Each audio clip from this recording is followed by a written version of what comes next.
My name's Clara Bennett, and at 32 I finally did it. After a decade of kneading dough in sweaty restaurant kitchens, saving every nickel and skipping fancy dinners out, I bought my own little bakery. It's this cozy spot on the edge of Chicago, with a chipped red sign out front that says Clara's Sweet Haven. The day I got the keys, I couldn't stop grinning. I walked in, ran my fingers over the scratched-up counter and breathed in that faint smell of flour and sugar that clung to the air. This was mine, my dream, my hard work, all wrapped up in this tiny space. I've always been the responsible one. Growing up, I was the kid who'd rather stash birthday cash in a piggy bank than blow it on toys. My little brother Ethan, total opposite. He's 25 now, but he's still the same reckless kid who'd borrow $5 from me and spend it on candy he'd never share. Ethan's the type who drifts through life, crashing on couches, chasing parties, and leaning on whoever's dumb enough to let him. Mom, Helen always called him her free spirit. I called him a freeloader, but I kept that to myself. Mostly. So when I got the bakery, I wanted them to see it. Maybe I was hoping for a little pride from Mom, a pat on the back for once. I texted her and Ethan, "Hey, come check out my new place this weekend. It's small, but it's mine." Mom replied with her usual, "Oh, Clara, you know how busy I am," which is code for, "I'll show up if I feel like it." Ethan didn't even bother texting back. Typical. Still, I held out hope. I spent that Friday scrubbing the place top to bottom, making sure every inch sparkled. I even baked a batch of cinnamon rolls, Mom's favorite, just in case. The bakery wasn't much to look at yet. The walls needed paint, and the oven was this ancient beast that groaned like it was mad at me, but it felt like home. I'd spent years planning for this. Spreadsheets, budgets, late nights calculating how many cupcakes I'd need to sell to cover rent. That's me, Clara the planner. Ethan used to tease me, calling me Miss Boring because I'd rather balance a checkbook than hit a bar. He wasn't wrong about the boring part, but I didn't care. This bakery was proof I'd made something out of nothing. I decided to throw a little opening party, nothing big. Just a few friends from my old restaurant gigs and some regulars who'd followed me here. I sent out invites, and yeah, I included Mom and Ethan too. I didn't expect them to show, but I figured it was worth a shot. Saturday rolled around, and my buddy Jake from the diner showed up first, hauling in a cheap bottle of wine. "Clara, you freaking did it," he said, clapping me on the shoulder. Then came Lisa and Tom, a couple who'd been my taste testers back when I was perfecting recipes. They brought a little potted plant for the counter. Soon the place was buzzing with chatter and laughter, the kind that makes an empty space feel alive. We were cracking open the wine when Jake raised his glass. "To Clara," he said, grinning, "proof that busting your ass still pays off in this world." Everyone cheered, and I felt this lump in my throat. These people, they got it. They knew what this meant to me. Mom and Ethan not being there stung a little, sure, but I was used to it. They'd always been a team, the two of them, against the world. Or against me, depending on the day. I shook it off, though. This was my night, my win. I didn't need them to make it real, at least. That's what I told myself. It was a quiet Tuesday afternoon a couple weeks after the opening party, and I was in the bakery rolling out dough for a batch of scones. The bell above the door jingled, and I looked up, expecting a customer. Instead, there was Mom, strutting in with her big sunglasses and that fake leather purse she loved, followed by Ethan, slouching behind her like he'd rather be anywhere else. My stomach did a little flip. They hadn't shown up for the party, so what were they doing here now? "Hey, Clara," Mom said, her voice all breezy like she was popping by for coffee. She didn't wait for me to say anything, just pushed past me and started poking around, opening cabinets, peering at my mixer like she was some health inspector. Ethan trailed in after her, hands stuffed in his hoodie pockets, his shaggy hair falling over his eyes. He looked rough, bags under his eyes, clothes wrinkled like he'd slept in them. I wiped my hands on my apron and forced a smile. Hi. What's up? I wasn't expecting you guys. Mom waved a hand, that dismissive little flick she always did when I asked questions. Oh, we were in the neighborhood. Thought we'd see this little place of yours, she said, little, like it was an insult, and I bristled but kept my mouth shut. Ethan finally looked up, giving me this half smirk. Yeah, it's cute, he said, leaning against the counter and leaving a smudge I'd have to wipe later. Cute. Great. I took a deep breath. Well, thanks. Want a scone or something? They're fresh. That's when Ethan straightened up, and I saw that glint in his eye, the one he gets when he's about to ask for something.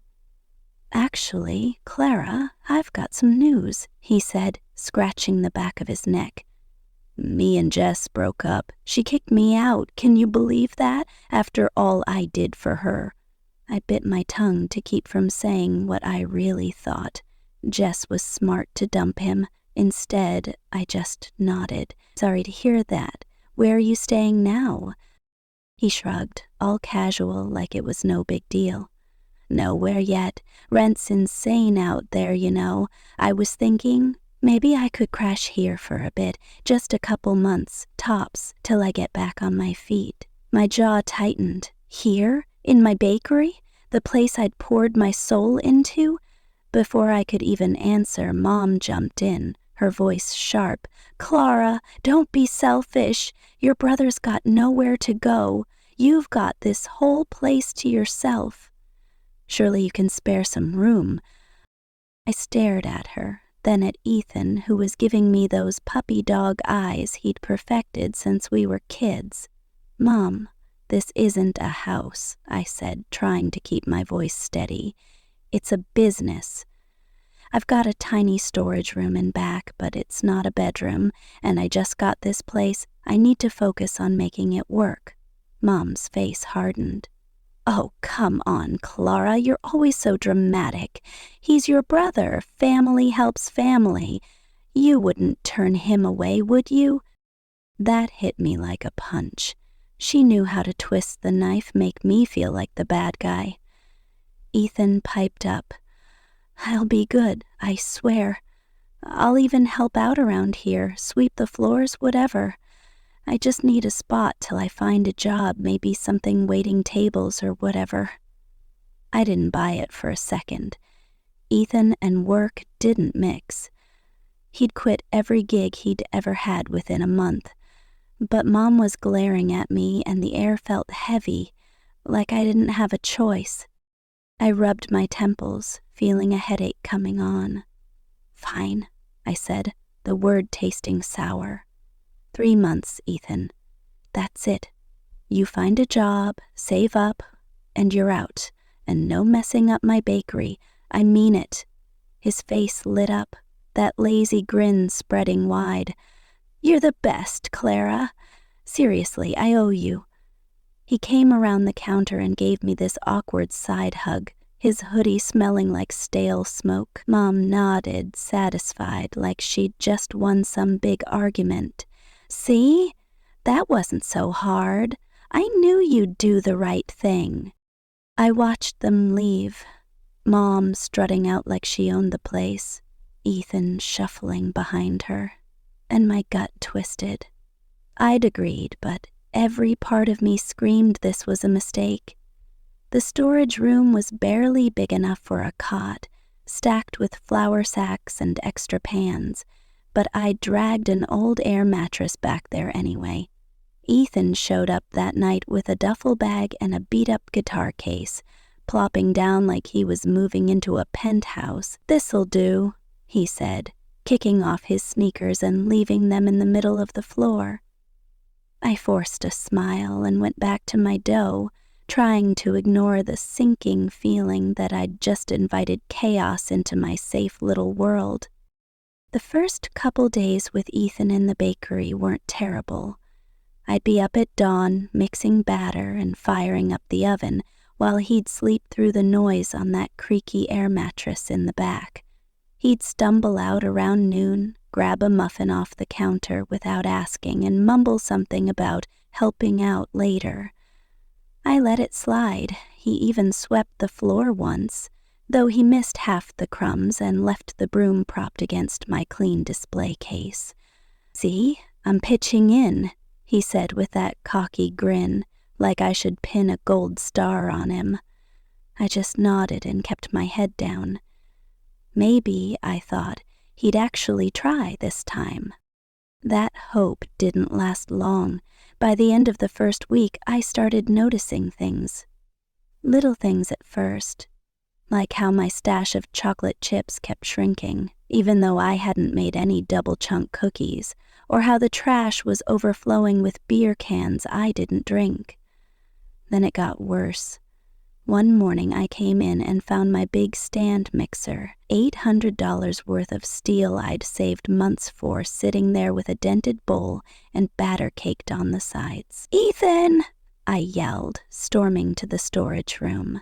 He poked his head out bleary-eyed. "What?" "Did you use my mixer?" I held up the ruined bowl, my hands shaking. He shrugged. "Yeah, me and a buddy tried making pancakes last night. Chill, it still works." "Chill?" I wanted to strangle him. "This isn't a toy, Ethan. And who's this buddy? You're not supposed to have people back here." He rolled his eyes. "It was just one guy. Relax, Clara. You're acting like Mom." That shut me up, but not because I wanted it to. I hated how he could throw Mom in my face like that, knowing it'd make me back off. I cleaned the mixer myself, scrubbing till my knuckles hurt, and told myself to set clearer rules, but it was like trying to herd a tornado. A few nights later, I locked up late and crashed at home, only to get a text from my neighbor across the street at 2 a.m. "Clara, your shop's lit up and loud as hell. What's going on?" My heart sank. I threw on a jacket and drove over. When I got there, the bakery was a circus. Music blasted from some cheap speaker, Ethan's no doubt, and the lights were blazing. I pushed the door open, he hadn't even locked it, and found Ethan sprawled on the floor with 3 guys I'd never seen, empty beer bottles scattered around them. The air stank of smoke, not just cigarettes either. And my rolling pin was sticky with something that sure wasn't dough. "What the hell is this?" I shouted, flipping off the music. Ethan sat up, grinning like an idiot. "Hey, sis, just having some fun. Want a hit?" I couldn't even speak at first. I just stood there, staring at my bakery, my sanctuary, trashed like some frat house. "Get out," I said, my voice low. "All of you, now." The other guys scrambled up, muttering apologies, but Ethan just laughed. "Come on, Clara, don't be a buzzkill. It's not a big deal." "Not a big deal?" I grabbed his arm, hauled him to his feet, and pointed at the door. "Out! I'm not kidding." They left, stumbling into the night, and I spent the next 2 hours cleaning up their mess, wiping down counters, tossing bottles, scrubbing stains I didn't. The next day, I checked the cash box. $50 gone. I confronted Ethan when he rolled out of bed at noon. "Did you take money from the till?" He smirked, picking at a leftover croissant. "Borrowed it. I'll pay you back when I get a job." Borrowed. Right. I wanted to scream, but I called Mom instead. "He's ruining everything," I told her, pacing the bakery. "He's partying, stealing." "Mom, I can't do this." Her voice came through, sharp and tired. "Oh, Clara, stop exaggerating. He's just blowing off steam. You were never young, were you? Always so serious. Give him time. Time. I hung up, my hands shaking. Customers started complaining after that about the noise, the mess, the fact that I'd run out of stock because Ethan kept sampling everything. My electric bill spiked from him leaving lights on all night. One evening, I found my best bread knife snapped in half. God knows how. And Ethan just shrugged. "Oops," he said like it was funny. I was losing sleep, losing money, losing my mind. I'd come in every morning braced for some new disaster. Spilled flour, broken trays, once even a burned cutting board because he'd tried toasting something on the stove. The breaking point came a month in. I'd been up since 4 a.m. baking for a big order, 50 cupcakes for a kid's birthday party. I left them cooling on the rack, locked up, and went home to nap. When I came back, half were gone. Ethan was lounging in the back, crumbs on his shirt, licking frosting off his fingers. "Those were good," he said like I'd made them for him. I lost it. "Those were for a client, you idiot. Do you have any idea how much that cost me?" He waved me off. "Make more. You're good at that." I stood there, breathing hard, and realized something. He wasn't going to change. Not in 3 months, not ever. Mom could coddle him all she wanted, but I was done. This was my place, my life, and I wasn't letting him drag it down anymore. I didn't say anything else, just turned around, locked the front door, and started planning how to get him out for good. I didn't know it then, but the real fight was still coming. After the cupcake disaster, I was done playing nice. I'd spent a whole night tossing and turning, replaying every excuse Ethan had fed me, every time Mom had brushed me off. My bakery wasn't just a job. It was my life, and he was stomping all over it like it was nothing. I couldn't keep pretending this was temporary or that he'd magically grow up. So I made up my mind. Ethan had to go. No more chances, no more guilt trips. I'd given him a month, and he'd turned it into a free-for-all. Enough was enough. It was a Friday night, and I'd closed up early after a brutal day. 2 canceled orders because I couldn't keep up with Ethan's mess. I was bone-tired, still smelling like burnt sugar from a batch I'd overcooked while distracted. I didn't even go home. I stayed at the bakery, waiting for him to roll in from whatever dive bar he'd been wasting time at. Around midnight, I heard the back door rattle. He'd gotten a spare key somehow, probably swiped it from my desk. The door swung open, and there he was, stumbling in with that sloppy grin reeking of cheap whiskey and sweat. He wasn't alone this time. 2 guys trailed behind him, laughing too loud, one of them carrying a 6-pack. "Clara, you're still up," Ethan slurred, tossing his jacket on my prep table like it was his personal coat rack. "Meet my boys, Rick and Tony. We're just gonna hang for a bit." I watched, stunned, as Rick cracked a beer and Tony flopped onto a stool, kicking his muddy boots up on my counter. The counter I'd scrubbed spotless that morning. Something snapped inside me. "No," I said, my voice cutting through their noise. "You're not hanging here. This isn't your crash pad." Ethan laughed, like I'd told a joke. "Oh, come on, lighten up. It's Friday. You should join us. Grab a beer." He reached for the 6-pack, but I stepped in front of him, arms crossed. "Get out, Ethan, all of you, now." His grin faded, replaced by that pout he used when he didn't get his way. "What's your deal? It's not hurting anybody." I pointed at the muddy footprints, the jacket smearing flour everywhere. "Not hurting anybody?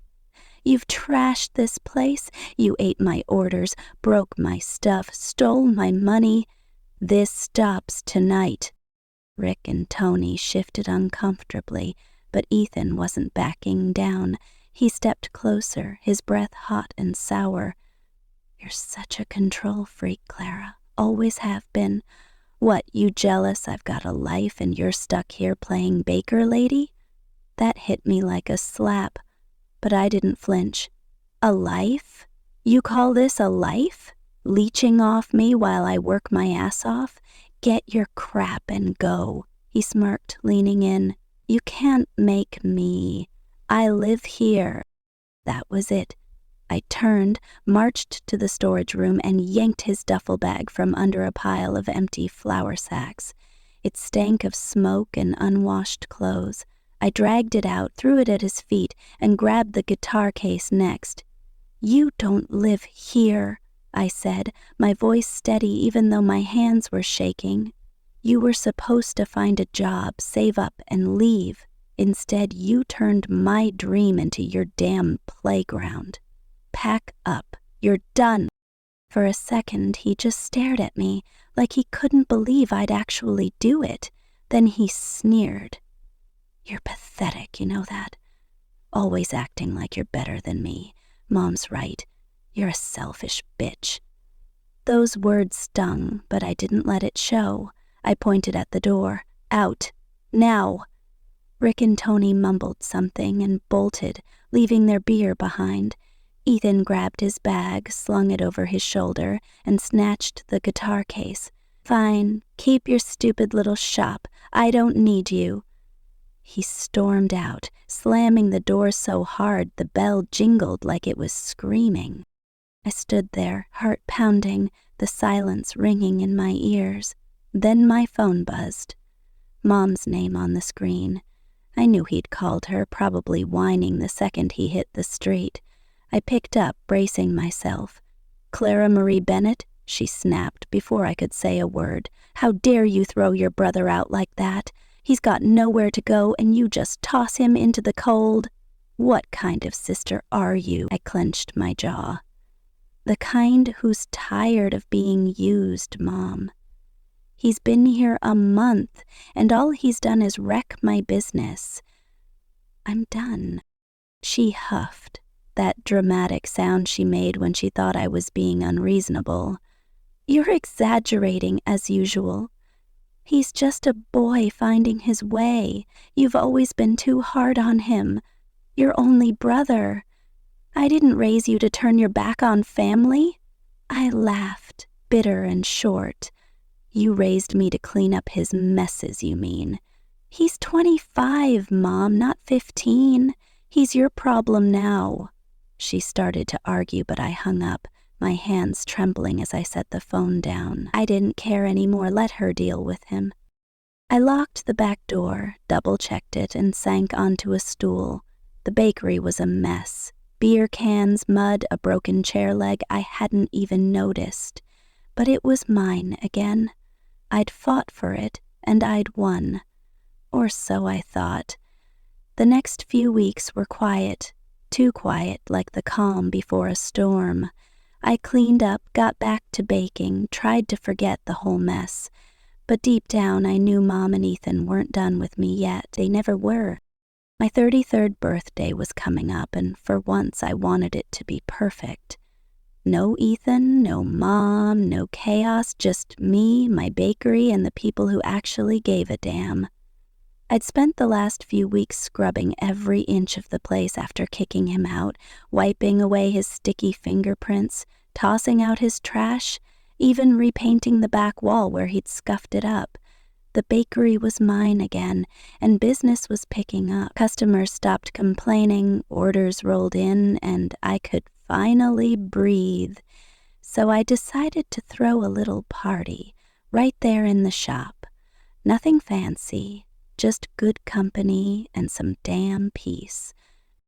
I invited my crew, Jake from the diner, Lisa and Tom, a handful of regulars who'd stuck by me through the rough patch. Even my old high school friend Sarah said she'd swing by with her homemade lemon bars. I didn't invite Mom or Ethan, not a chance. I'd blocked Mom's number after our last fight, and Ethan hadn't bothered showing his face since I'd tossed him out. Good riddance. The plan was simple. Close early, set up some tables, crack open a bottle of wine, and eat my weight in cake. I even baked myself a chocolate layer cake, 3 tiers ganache dripping down the sides. It was a masterpiece, if I do say so myself. The day came, and it started off like a dream. I locked the front door at 3 p.m., flipped the sign to closed, and got to work setting up. Jake showed up first, lugging a playlist and a bottle of Pinot. "Happy birthday, boss lady," he said, giving me a bear hug that smelled like fryer grease and cologne. Lisa and Tom rolled in next with that potted plant they'd promised, and Sarah breezed through the door with her lemon bars, grinning like we were back in 10th grade. Soon the place was full, maybe 15 people total, laughing, clinking glasses, passing around plates of cake and pastries I'd whipped up. Someone turned up the music, and for the first time in months, I felt light, free. We were deep into it. Jake telling some dumb story about a drunk customer, me cutting another slice of cake, when the doorbell buzzed. Not the soft jingle from someone nudging it open, but that hard, insistent jab, like someone was mad at it. My stomach dropped. I knew that ring. I wiped my hands on a napkin and walked over, praying it was just a latecomer. But when I pulled the door open, there she was, Mom, standing there like a storm cloud in her tacky leopard print coat, her lips pursed so tight they practically disappeared. She didn't say happy birthday, didn't even look at me at first, just shoved past me into the bakery, her heels clicking on the tile. I stood there, frozen, as she planted herself dead center in the room, hands on her hips. The chatter died fast. Everyone turned, glasses halfway to their mouths, eyes darting between me and her. "Can you believe this?" she said, loud enough for the whole block to hear. "Here you all are, celebrating with her, while she's thrown her own brother out on the street like garbage, in the middle of the night, no less." The air sucked out of the room. Jake coughed into his wine. Sarah's jaw dropped. I felt my face burn, but I kept my voice low. "Mom, this isn't the time. Can we talk outside?" She spun on me, eyes blazing. "Oh no, Clara, when is the time? When you've ruined your family completely? You think you can just sit here eating cake pretending you're some saint while Ethan's suffering?" I almost laughed. "He's not suffering, Mom. He's mooching off you now, right? Like he did me." Her voice climbed higher, shrill and cutting. "Don't you dare twist this. You kicked him out, your own flesh and blood, because you're too selfish to help him. Look at you, in your precious little shop, acting like you're better than us. You've turned into a cold, heartless woman. Is this what you wanted, to live all alone, no family, just your stupid cakes?" My hands balled into fists. I'd heard this song before, but in front of my friends, on my birthday, it was too much. "Ethan acted like a leech," I said, stepping closer, my voice shaking but firm. "He trashed this place, stole from me, partied while I worked. I gave him a chance, months of chances, and he spat in my face. Maybe if you'd stopped babying him years ago, he wouldn't be such a mess." "Don't put that on me." Her eyes widened like I'd slapped her first. Then her hand flew up, and before I could dodge, it cracked across my cheek, hard. I stumbled back, crashing into the table, the cake wobbling as plates clattered. "Ungrateful brat," she spat, her voice venomous. "You're no daughter of mine. I regret this day, the day I had you." The room was dead silent. My cheek stung, hot and throbbing, and I pressed a hand to it, blinking back the tears that wanted to spill. Mom didn't wait for a reply. She turned, stormed out, and slammed the door so hard the glass rattled. I stood there, the echo of her words hanging in the air, my friends staring like they didn't know what to do. Sarah was the first to move. She rushed over, wrapping an arm around me. "Clara? "Oh my God, are you okay?" Jake muttered. "What the hell was that?" and started picking up the mess. Lisa handed me a napkin, her face tight with worry. I nodded, swallowing hard, trying to keep it together. "I'm fine. Just let's keep going, okay?" But it was ruined. The cake sat there, half smashed from my fall, the party vibe gone cold. People tried to pick up where we left off, cracking weak jokes, pouring more wine, but I could feel their eyes on me. Pity, awkwardness, all of it. I forced a smile, cut another slice, pretended I wasn't crumbling inside. An hour later, they trickled out, hugging me tighter than usual, whispering, "Happy birthday," like an apology. When the last one left, I locked the door, sank onto a stool, and let the tears come. My perfect day, my one shot at peace, shattered in 10 minutes flat. After that birthday disaster, I threw myself into fixing what was left. The bakery needed more than a quick wipe down this time. Mom's tantrum had left a dent in the table, cake smeared on the floor, and a crack in my spirit I wasn't sure how to patch. I spent the next few days scrubbing every surface, tossing out ruined decorations, and ordering a new lock for the front door.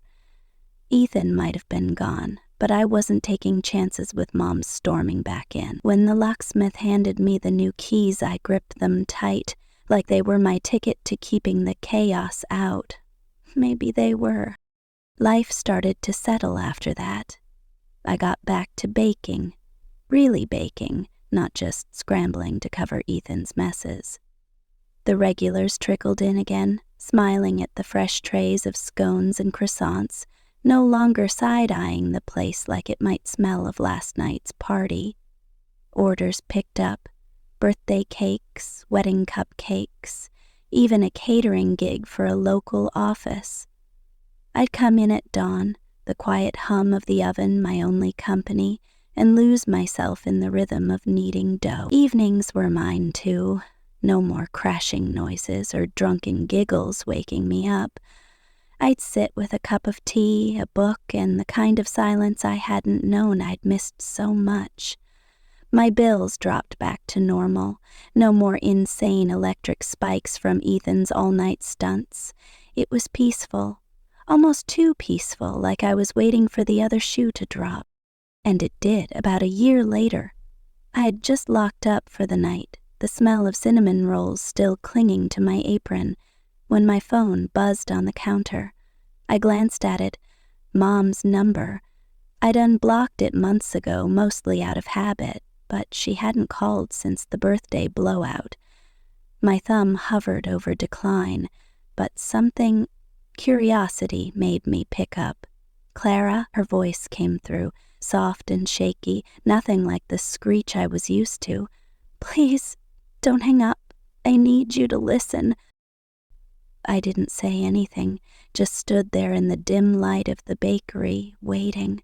She took a breath and I could hear it catch in her throat.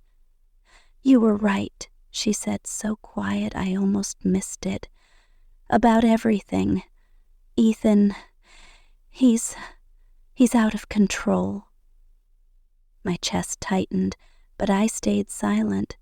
She kept going, her words tumbling out like she'd been holding them in too long. "He moved in with me after you kicked him out, him and that awful friend of his, Rick. They've taken over the house, Clara. They don't work, don't help. They just sit around, drinking, making a mess. I can't keep up." I leaned against the counter, picturing her pristine little suburban place. Neat lawn, floral curtains, trashed by Ethan's crew. Part of me wanted to say, "Told you so," but her voice cracked and I held back. "They throw these parties," she went on. "Loud, horrible things, right in my living room. The neighbors complain every night. Last week I told them to stop, told Ethan he had to shape up or leave. And she paused and I heard a sob. "He pushed me, Clara, shoved me right into the coffee table. I've got bruises on my arm I can't even look at. I closed my eyes, the image hitting me harder than I expected. Ethan was a screw-up, sure, but physical? That was new. Or maybe it wasn't. Maybe I'd just never seen it. "Mom, I'm sorry," I said, and I meant it even if I didn't want to. "But what do you want me to do?" She sniffled, her tone pleading now. "I need your help, please. I don't know how to get him out. He won't listen to me anymore, and Rick eggs him on. They're ruining my life. I can't do this alone." For a second, I was back on that birthday night, her hand cracking across my face, her voice spitting venom. "Ungrateful brat, I regret this day." I could still feel the sting, the humiliation in front of everyone I cared about, and now she was begging me to fix her mess. I took a deep breath, keeping my voice steady. "Mom, you need to handle this yourself. Ethan's your golden boy. You've spent years picking him over me, defending every dumb thing he's done. You wanted him, you've got him. Figure it out." She started to cry harder, words garbled through tears. "Clara, please. I didn't mean it, what I said. I was angry. You're my daughter, too. I'm scared." That last part hit me, but not enough to budge. "I'm sorry you're scared," I said, cold but calm. "But I'm not your cleanup crew anymore. Call the cops if he's hurting you. Get a lawyer. Do something. Just don't call me." I hung up before she could argue, my fingers shaking as I hit the button. Then I blocked her number again, for good this time. I stood there, staring at the phone, the bakery quiet around me. I'd expected to feel guilt. Years of conditioning told me I should, but it didn't come. Instead, there was this strange relief, like I'd finally cut the last thread tying me to their mess. I didn't know what she'd do, and honestly, I didn't care. My life was here, my shop, my peace, and I wasn't letting them drag me back. But I had no idea the real kicker was still coming, something that'd make me question everything I thought I knew about them. A couple weeks after Mom's call, I was kneading dough in the bakery, the rhythm of it steadying me like always. Life had stayed quiet. No more late-night pleas, no drama creeping back in. I'd built a little wall around myself, brick by brick, and it felt good. Then my phone pinged with a text from Sarah, my high school buddy who'd been at the birthday party. "Clara, call me when you're free. You're not going to believe this." My gut twisted, but I figured it was just gossip.